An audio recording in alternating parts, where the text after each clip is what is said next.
I don't like the term co-pilot because I don't think AI should be in the cockpit. I think it should be in the back seat and we control the plane. Welcome to Mad Influence, a podcast about the power of influence and what happens when people choose to use it for good. I'm Helen Saul, and after a decade in marketing, I've seen how influence can be used for good, bad, and everything in between. In this series, I meet founders, campaigners, and creatives who are choosing to use their platforms to make a meaningful impact, to understand how ideas spread, create connection, and drive change. Today, I'm joined by Daniel Sih. Daniel is a productivity coach, TEDx speaker, and the founder of Spacemakers, a consultancy focused on helping people work more intentionally in an always-on world. He's the author of Spacemaker, which has won multiple international awards, and Raising Tech Healthy Humans, which looks at how we build better relationships with technology from an early age. He also has a new book coming out soon, Wise AI, which explores how we use AI more intentionally rather than letting it shape how we think and work. Daniel's work centers on a simple but increasingly relevant idea. How do you actually make space to think, rest, and focus properly when everything is designed around you to distract you? Well, thank you so much for joining me today, Daniel. Thanks, Helen. It's great to be here and have a conversation with you.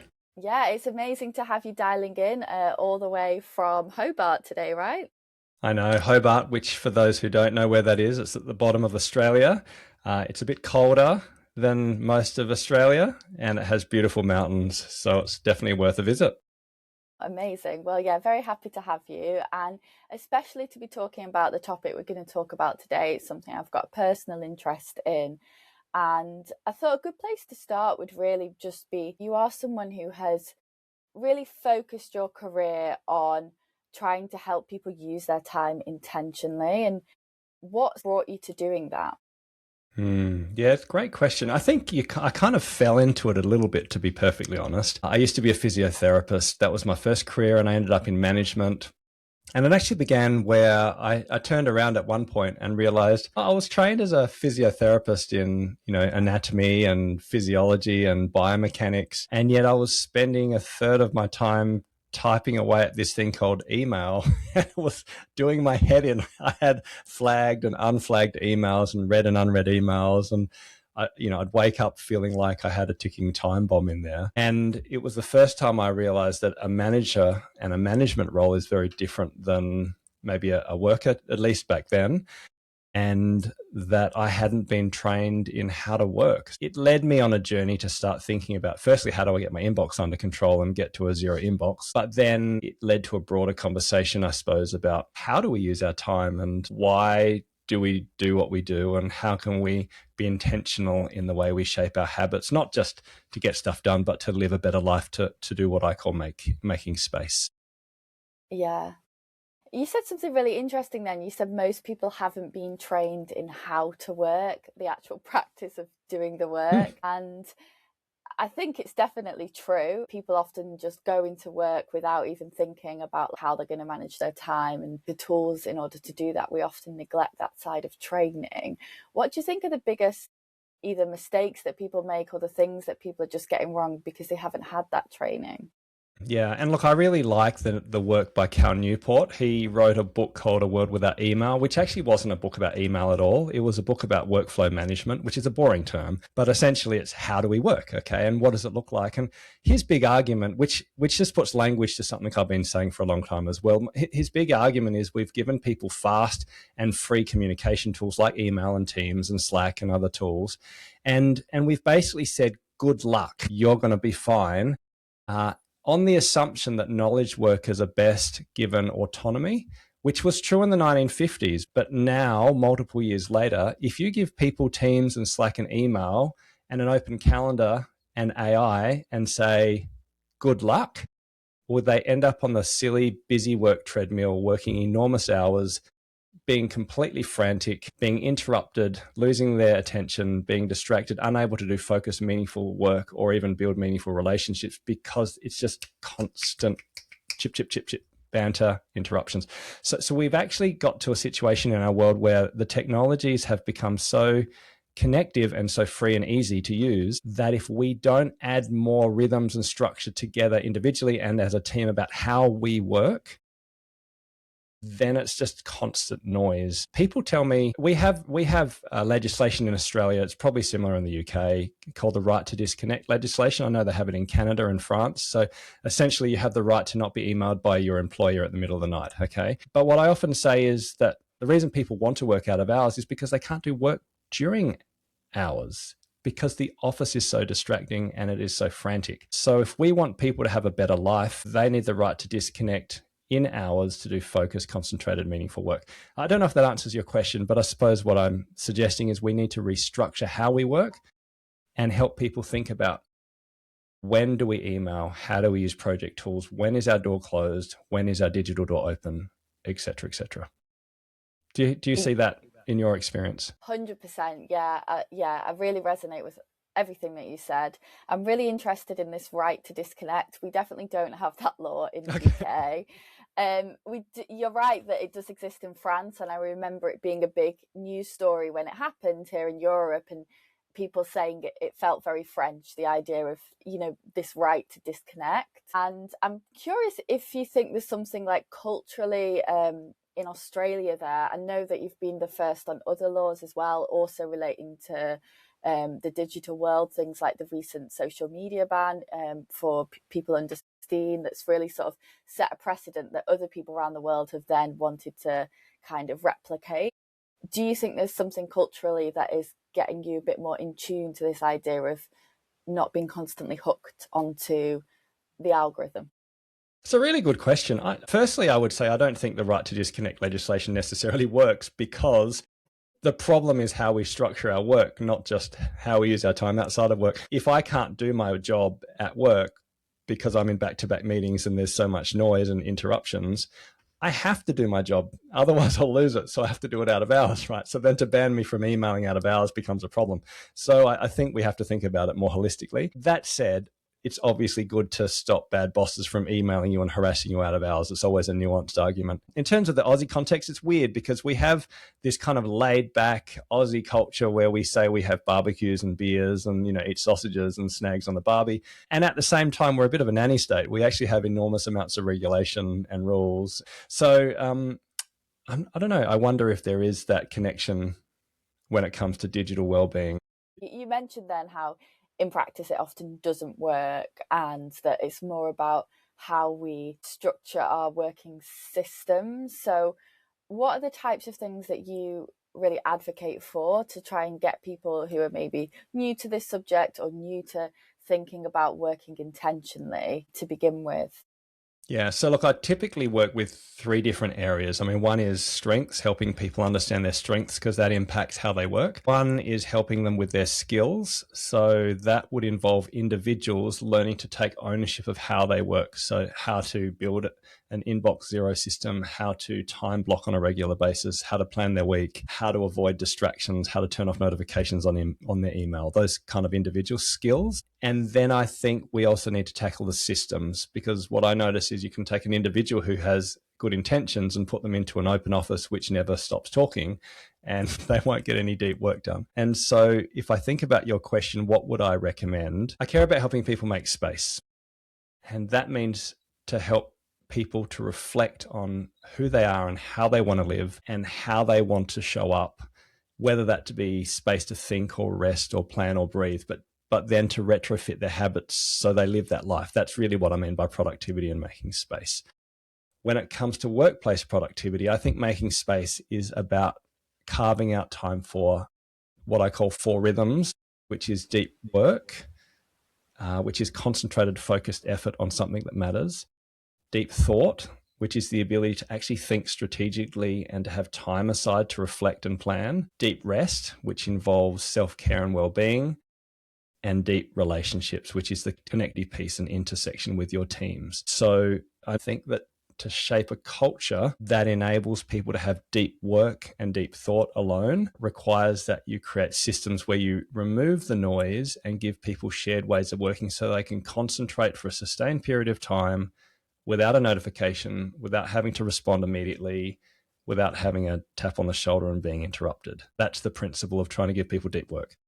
Yeah, I think it makes a lot of sense, and it's definitely something I really backed. The previous place that I worked, I actually introduced something in our organization where we started having like focus times twice a week, like an afternoon and a morning. And it just meant that during that time you couldn't have meetings, and along with it came guidelines about how to keep people focused.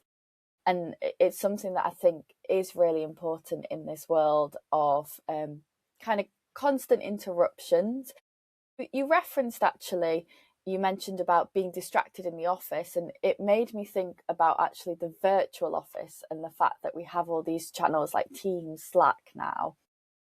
And I wondered what your thoughts are on these. Is it giving us more freedom, being able to talk to our team wherever, we can work remotely, or is it actually encouraging more of a kind of like a digital presenteeism where people feel like they have to be on the edge of an answer? Yeah, well, that's a big question. So the first bit, I'd like to make a comment about your focus time. So I call that shared time blocking, and I think it's incredibly valuable. So firstly, if I look at a leader and I look at their calendar and I only see meetings with other people, I know they're not a good leader, okay? Because they should be blocking out time to do project work, thinking, reflections, the ability to do sustained concentrated projects. So we need to start time blocking individually first. But a lot of people find it very hard to, 90 minutes of sustained concentrated time to do a meaningful work task when they're interrupted. So the idea of focus time, as you call it, or shared time blocking is incredibly valuable. I often work with teams, and if we can block out like the entire team or even the entire organization's calendar to say, you get 2 hours on a Tuesday morning, 2 hours on a Thursday afternoon, we put our busy lights on that indicates, yes, this is focus time. And then you create a culture where you don't just tap each other on the shoulder, you don't interrupt each other, and the office goes silent for that time. And you're even accountable to what you're trying to do. So everyone says, these are the things we're working on from a deep work perspective, and this is what I expect to get done at the end of it. If you can create that culture just for 4 hours a week of deep work, it's a complete game changer. And it creates a culture where people then learn to focus and concentrate again. But essentially what you're doing is you're closing the door on constant communication and constant accessibility in order to give people the space to cognitively focus on one thing for a sustained period of time rather than multitask. So that's what we're doing, but we're doing it in a collective way to build peer pressure around it. So it works. So I would just back what you say in that sense. Is that what you saw happen? Yeah, absolutely. It was really positive to see, and we did a trial to begin with because we'd not done it before, so we needed to prove it would work. So we did a survey at the start and end, and we saw the stats in terms of people's just belief around how much time they were having to focus. Also, just like general well-being and stuff, not feeling like they were constantly on all the time. And then we did adopt it basically after that, so that we could all have these 2 blocks a week that were focused. So yeah, something that I think is really important. I think it depends on the type of organisation you're in as well, though. And I think maybe especially that one, we had a lot of remote workers. So I think it meant that there was a culture of a lot of meetings because people weren't physically together. So maybe there was more need for it there as well. It makes a lot of sense. And look, of course, there's nuance within this. There are roles where actually your role, the predominant part of your job description is to immediately respond as soon as someone asks you a question, like a customer service role or maybe an IT help desk, in which case you don't really need a lot of deep work, so it may not be necessary. But I think for the majority of knowledge workers, the true value of our jobs is where we can do focused, meaningful work. I mean, I'm a content creator, so that's obviously where I need to write books and create YouTube videos. But I think, well, I've asked thousands of professionals, do you need deep work?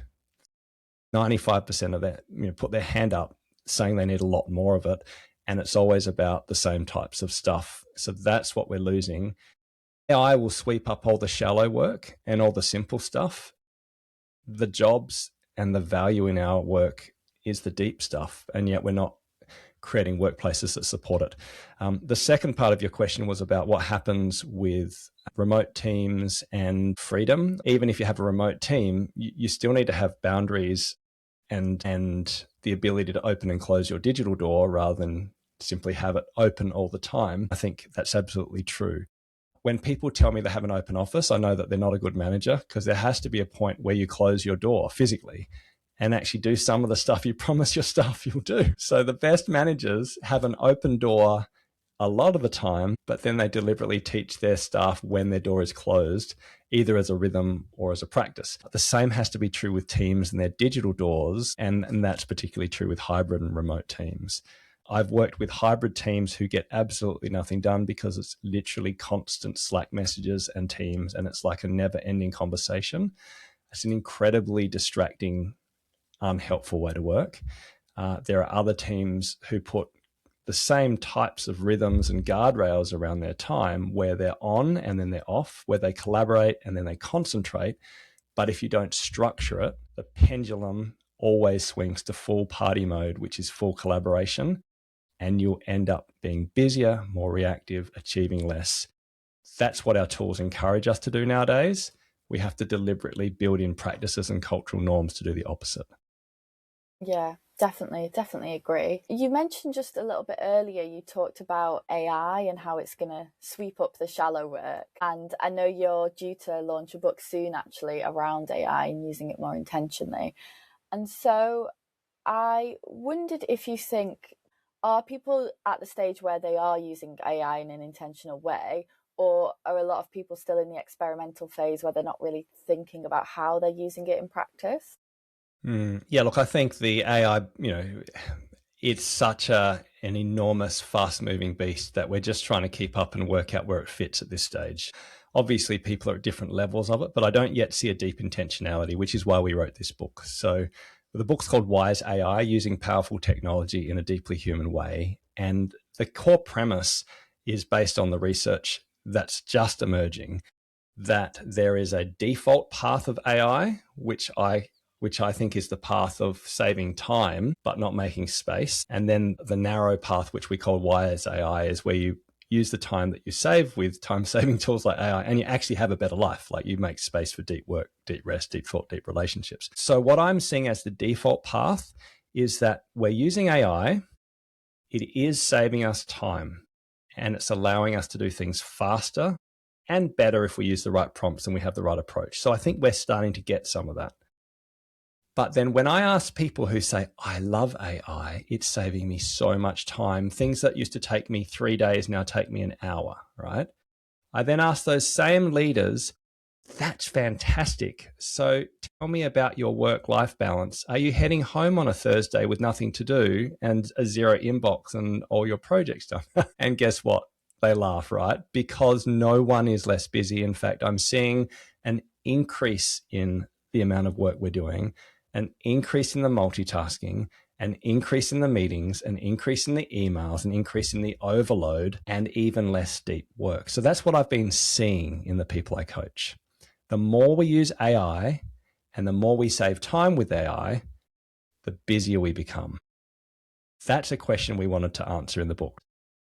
The research backs it. The Harvard Business Review put out a study that tracked thousands of workers before and after using AI, I think for a period of 18 months, and looked at their productivity. They showed exactly the same thing. The article is called AI Doesn't Reduce Work, It Intensifies It. And they showed that AI use increases the amount of emails you send, increases the amount of time you spend on work-based tools, increases the amount of communication, and intensifies the work you do. So you end up taking on more, even if you're not asked to, and you end up being busier. The Wall Street Journal came out, said exactly the same thing with an even bigger study, saying that people who use AI on a regular basis end up multitasking more, working longer hours, and they actually have 9% less deep work. So we're seeing the worst outcome with default AI, that people are getting on that busy work treadmill, working harder and faster, not slowing down, amplifying the terrible work habits that we already have that makes us even more exhausted. And any time saved is just absorbed with even more frantic activity. And we're doing less of the deep, meaningful, concentrated thought, rest, work that makes us human. I think we should use AI in a way that makes us human and helps us serve humans. And we can do that, but it has to be different. Yeah, I really agree. And when you were talking about how it's intensifying the workload, it made me think about just like a small example, which is I'm a head of marketing and I often get sent kind of like sales pitches from people. And I used to get a lot before AI, but at least I knew they were either from a human or they might be sent via some CRM system, but it was someone probably writing it at some point. Whereas now, like the sheer scale that I get that they appear to be like mostly written by AI means it would be impossible to ever respond to all of them, because there's just like so many. It feels almost overwhelming to get that level. And I'm just one person, so I imagine that if you amplify this across the world, there's similar things happening everywhere. How have you found in your own work practices? What are the things that you've done to make sure that you're using AI in a more intentional way and not falling into that trap? Yeah, so essentially it's thinking about what do you really want to do with your life and how do you put those things in first. It does actually relate to being intentional about how you want to live, setting boundaries and rhythms in place, and then putting technology or AI into its place. Specifically, I quite like what we call the plan, do, review cycle, which actually is from Paul Matthews, my co-author, or we call it the OI, AI, OI cycle. OI meaning organic intelligence. So I think one of the core principles of AI is not to lose your mind and your skills in the process of using it, and to be intentional. I don't like the term co-pilot, because I don't think AI should be in the cockpit. I think it should be in the back seat and we control the plane. I don't like the idea of two people driving the car and AI being one of them. But the plan, do, review cycle is where before you do a task, you use your organic intelligence and plan it. What do I want to achieve? What does excellence look like? Is this best done slow, using old-fashioned kind of thinking and conversations? Is it best done fast with AI? Once you have that organic intelligence overview and you plan, well, then you dive into the tools. You do it. You use AI and do it fast. Use good prompts. Iterate well, and then you finish with the review cycle, or use your organic intelligence to reflect on how you worked and whether the outcome ended up being what you needed, and whether the process is good for you and good for others. It doesn't take a lot of time to have that planning and reflection part, but I think that just helps safeguard some of that mindless AI that we're seeing, where you just push out slop and do it as fast as you can because you can. And that's the same principle with anything. We just need to be thinking more and reflecting more, and then putting better boundaries in place, using technology well when we use it, and then deliberately unplugging when it's best to be human.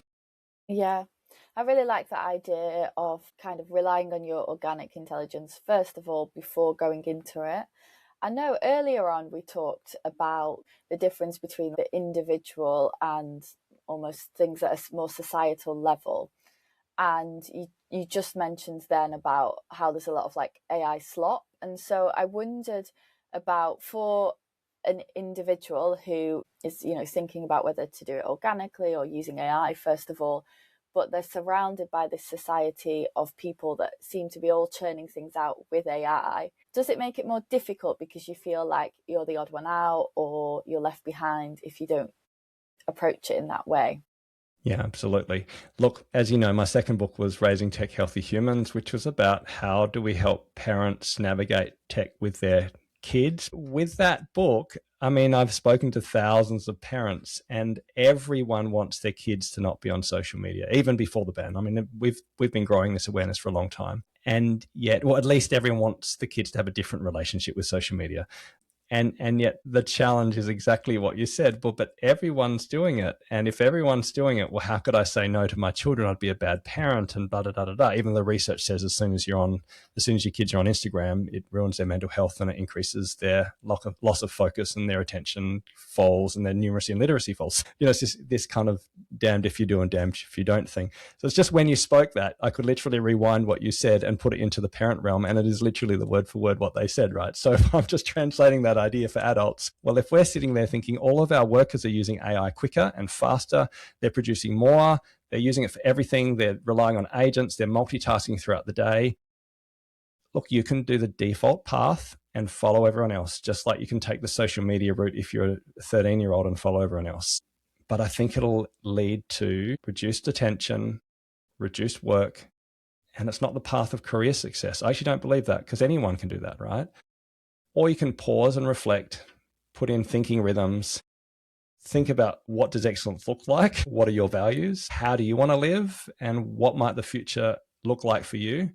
and then use AI in a way that is helpful to help you get there, but don't use it for everything. I think it's the same. It comes down to boundaries and reflection and knowing who you are and what you value. I hope that's okay to answer it that way. I sounded exactly like parents the way you shared that. Yeah, I mean, it's a topic I'm interested in. I'm not a parent, but I've just been reading The Anxious Generation, which is a very similar topic, I think, about children and how we raise them, and how it is exactly what you described about not wanting to let your child down by, banning them from something if everybody else is.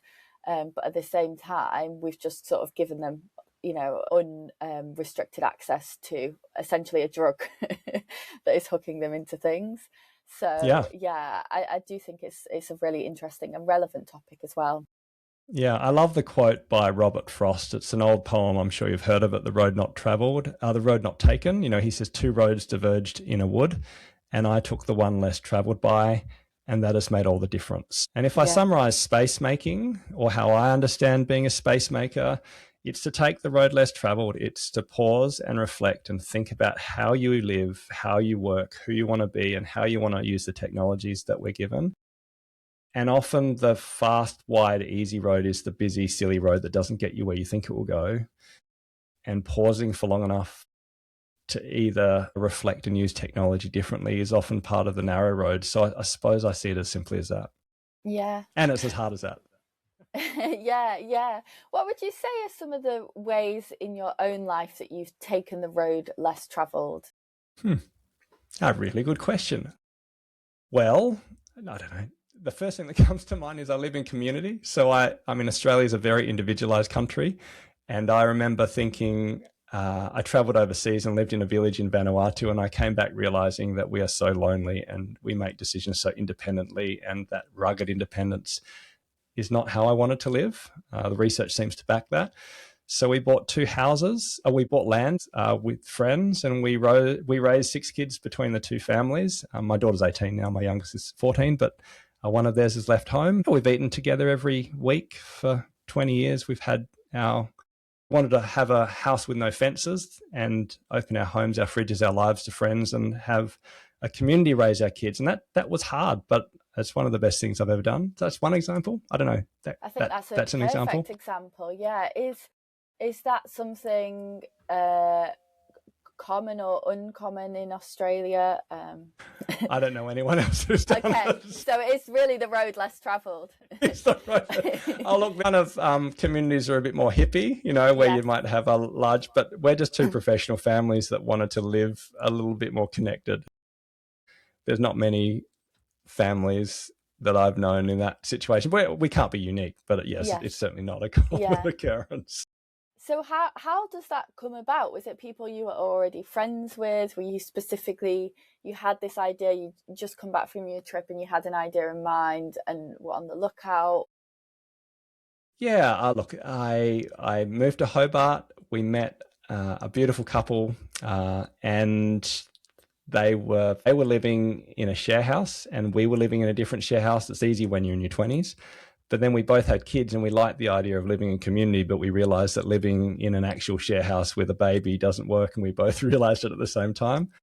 And look, we just had a long conversation over a number of months, and it became a dream. I mean, it wasn't easy. We decided to pull open our bank accounts and show each other how much we earned and how we spent money, because we knew that money would impact us. We did our Clifton Strengths and other kind of personality tools, and talked about what would be annoying about living together, because it's kind of like a marriage. We had the 7-year itch where it was very, very hard for a number of reasons, and we had to actually get some mediation to work out how to navigate that together. But then when we moved through that, it was like the most rich and fantastic friendship that I could ever imagine. Then Mick died of a heart attack 5 years ago. I'm sorry to and hear that. We've learnt to live without him in our lives and navigate the grief with the girls. But then they've said that I can't imagine having gone through this without a community. So there's a gift in that too. So I don't know, life happens. That was a long explanation to your very quick question. I like a long There's explanation. obviously more story. I like to get into it. You said sometimes it's hard. Can you give me examples of ways in which it can be hard doing something like Well, specific living in community, I don't think geography itself brings connection. It certainly helps to be able to walk next door and, have a coffee and borrow each other's milk. But you can live in the same house as someone and not talk to them for a while. Do you know what I mean? Like, geography alone doesn't build intimacy. We realized pretty quickly that we needed to create intentional rhythms in our life, which involved, for us, eating every week together. We pray each week together. I've got a faith background. We ended up doing school drop-offs and pickups together. And also we realized at some point around the 7 years, we never had any fun together. So we started to shoot each other at zone 3, like laser tag, and went bowling, it's like a marriage. You just had to work out what are the rhythms and commitments, what are the date nights. And then when stuff really annoyed us, we had to talk about it and actually at some point get almost counseling to really wrestle through the hard stuff and then admit we were wrong. So I don't know. It's like intensifying the best of a relationship, but also it makes life harder. But that's what community is. True community is hang out with people who smell and who annoy you and who push your buttons and who are wonderful at things you're not. And that's why it works. That's why it's hard. Yeah, for sure. On the flip side of it, on like the positive side of it, are the things that you've learned from this unique experience that you think people could take kind of into a more general practice in an everyday sense? Maybe it's into their working life or other places. Yeah, look, I think we need people. We definitely need people. I mean, the longitudinal study of adult development, that's a great book. I think it's the most listened to TED Talk as well. But their summary of generations of studying like people is that the quality and texture of your relationships is the number one predictor of health, happiness, and long life. And that research has been showed again and again and again. So what are the positives? Living in community has made me joyful and grown me up and helped me to realize that I see the world in a particular way and it's not always right. If I have problems, there's someone to talk to. I'm never alone. And my kids have way more influence in their life than I could give in a helpful way. Is it reproducible? I think to an extent it is. I do know a few other people who have not bought land and built houses. That was hard, but they've just simply moved close to each other within walking distance and they've created the same rhythms. I've seen quite a few people do that and it's worked just the same. It's about committing to each other, committing to a shared life, being willing to admit you're wrong and experiencing the wonder of rubbing shoulders with people you love. I think it's very accessible. We all need to do it in some way, shape or form. Yeah. I'm interested in the intentional side of it. It's completely unsurprising to me that you would take an intentional approach to this because it's obviously something that you advocate for in everything you do. But some of the things that you described, so you described like, doing personality type tests together, having like a mediation at a point that was difficult, like looking at each other's bank accounts. These are all things that you've got to think about, and actually I imagine would scare a lot of people. They scared us as well. There's nothing, I mean, it's nothing like money is the one taboo that you can't talk about, not at that level. Yeah, not at the level where you could ask each other how you spend your income. That's the same as the UK. It's definitely out of bounds, but you need to if you're going to live that closely with someone. Yeah. So for someone that is scared of having these conversations, it could be someone that's just actually like in a partnership, for example, a relationship, and maybe like they don't have that either financial transparency or they're scared of having these conversations. What would your advice be on that topic as someone that's done that in quite a deep way in a community? Yeah. So look, I'd say from a general, how do you live a more intentional life perspective, I think anyone can do that. We just need to start reflecting. I mean, we call this metacognition in the research. And, I like Anne-Laure Lecomte's framework, who wrote Tiny Experiments. I would start, if you want to live a more intentional life broadly, well, you have to live a reflective life. I mean, Socrates says that the unexamined life is not worth living. And too many of us literally sleepwalk through life, scrolling social media, watching Netflix, following the algorithm, going to bed, going to work, and then wondering why life doesn't turn out the way we hoped. We've got to wake up. It begins with metacognition a lot of the times. So the plus minus next journaling is something I'd recommend. Pull out a journal once a week, write plus. What was a plus from the week? Something positive, and just think of as many as you can. Minus, what were some hard things, some negative things? Write them down. So you're reflecting on your week, and then put an arrow to the right, and that could be your next. So what does this mean? Is there something you need to do differently as a result of that? A simple activity like that through journaling in a structured way is a great way to start if you would like to live a more intentional life. From there, of course, you'll end up making changes because it has to lead to action. And from that action, well, then it can lead to more intention and more reflection. On a very specific note, if you want to build a community and you feel like actually I would like more relationships, I think the best thing you can do is to create a rhythm where you catch up with someone regularly. Now, I know that's easier said than done, but if you were to start off, one of the best things I ever did was create a book club where I caught up with professional guys once a quarter, summer, autumn, winter, spring. We read a book. We had beer and we talked. That has led to some amazing friendships, but 4 times a year, you can do that, right? I think if you caught up with a friend that you wished you saw more often and said, I'd love to catch up with you every 2 months for a coffee or every 3 months for a beer, it doesn't sound like much, but it sure builds up over a decade. And so I think create a rhythm. That's what I would say. In our Western culture that's so individualized, we actually have to structure things in. It's the same idea as we came back to at the very beginning. If you're in China or India and you live in community, it's different. But in the UK or Australia, if you want community, you need to actually create a rhythm. Yeah. Yeah. I think that makes a lot of sense. We're coming towards the end of the podcast. So something that I always like to ask people before I finish, because the podcast title is Mad Influence. So I like to ask if there is either a moment or a person in your life that you think has influenced the person that you are today. Oh, look, there are so many people who have influenced my life. And obviously I have a spiritual background, so my beliefs really shape who I am as well. But look, my wife, I've been married for 24 years and she's completely different than I am. And I wouldn't be who I am without her. Yeah, so I don't know. She's someone who I greatly admire and respect, and I'm very thankful for her in my life. So she'd be someone who has influenced me, made me mad sometimes as well. So maybe there's a mad influence there. I think that is a great example. Thank you. Before we close today, I just wanted to ask if there is anything that you would have liked to have covered that we've not had chance to get into yet. Not really. Look, I am very passionate about helping people make space. So I have a podcast called the Spacemakers, and we help people make space in very specific ways, season by season, based on a topic. So if you'd like to dive into how to focus or how to navigate the midlife slump of the 40s and 50s, or how to navigate the problem with the wellbeing movement and why wellbeing is making us unhealthy, we've got topics. So yeah, I'd encourage people to have a look at the Spacemakers podcast if they're curious to go further. Well, you've just dropped a very interesting topic just as we're about to close there, which was the well-being movement.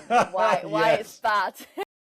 Why the self-help movement is killing us. Yeah, I'm curious if you could maybe just give me a little flavour of that. Yeah, I'm interested to know a bit more.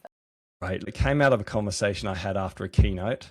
And I was talking to this gentleman and he said, I get it. Like you're asking us to unplug from technology and to be more intentional. But he said, look, I'm so tired. My workplace wants me to kind of exercise and stretch and do yoga and eat chia seeds. And then I have to have cold showers and I need to have kind of, I don't know, organic biome loving kimchi. And he said, all this well-being is killing me. And it was like one of those aha moments. And since then, I've done a lot of reading, thinking, talking with lots of people. And I think everyone feels exhausted by the need to be better and to do more and to improve themselves, whether it be their health and well-being or whether it be their time management, which is ironic because I'm a time management guy who's trying to tell people not to listen to my advice because it's ridiculous. And if you try to follow everything I say, you will end up exhausted. So, the season tries to explore why self-help is exhausting us and how to care about improvement without allowing it to become exhausting. So we call it Enough. All this well-being is killing me. That's the pod course. Yeah. It's funny how something that should really be about the opposite, it's become commoditized and it's like a service that you can buy. It's, investing in expensive health foods. It's like feeling like this constant need to like improve yourself, which is kind of the opposite of what it's supposed to do. Yeah. And if you take we talk about the Huberman effect from Andy Huberman, which is a great podcast, and he obviously provides protocols, but we said any one of those protocols is helpful, right? They're useful. It's useful to have cold showers. It's useful not to drink alcohol. It's useful to follow these different regimes and protocols.